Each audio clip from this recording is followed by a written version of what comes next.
নমস্কার সকলকে।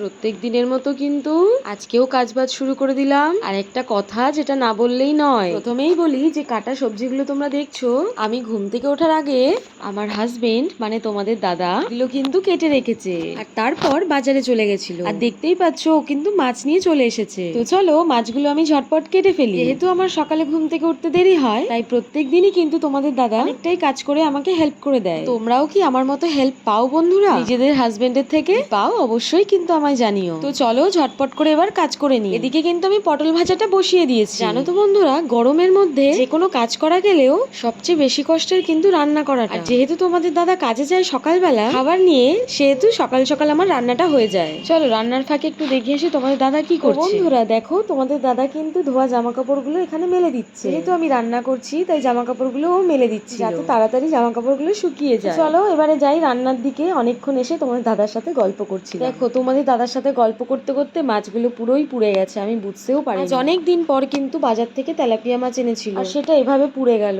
যাই হোক বন্ধুরা, চলো কি আর করা যাবে। তোমাদের দাদা বললো কিছু হবে না, তুমি রান্না করো। তো যাই হোক বন্ধুরা, এদিকে কিন্তু আমার তরকারিটা হয়ে গেছে। চলো এবারে আমি তরকারিটাকে নামিয়ে নিই। তরকারিটা নামানো হয়ে গেছে, এবার দেখাই আজকে কি হলো। এখানে কিন্তু ভাতটা আমি বেড়ে দিয়েছি তোমাদের দাদা ভাইয়ের জন্য। তারপরে ছিল কিন্তু পটল ভাজা, যা তোমাদের দাদা ভাইয়ের টিফিনে আগে থেকেই দিয়ে দিয়েছি। এদিকে ছিল মাছের তরকারি, যেটা আগেই দেখলে। তো বন্ধুরা, এত কাজ করেও কিন্তু ঘরে পাখার হাওয়া খেতে পারছি না। এত গরমে ফ্যানও ছাড়তে পারছি না, কারণ আমার মেয়ের হঠাৎ শরীরটা খুব খারাপ করেছে। খুব ঠান্ডা লেগেছিল, যে কারণে ও ফ্যানটা ছাড়তে দিচ্ছিল না। তাই আর কি করার, হাত পাকা দিয়েই হাওয়া খাচ্ছিলাম। এদিকে মেয়ে কিন্তু এখানে বসে আছে, তবে ও কিন্তু ভিডিও করতে চায় না, যে কারণে মুখটা ঢেকে আছে। তো চলো বন্ধুরা, আজকের ভিডিওটা কেমন লাগলো অবশ্যই জানিও। ভালো লাগলে একটা লাইক কমেন্ট শেয়ার করে দিও। নতুন হলে চ্যানেলটি সাবস্ক্রাইব করে পাশে থেকো। বন্ধুরা ভালো থেকো, সুস্থ থেকো, সকলকে টাটা।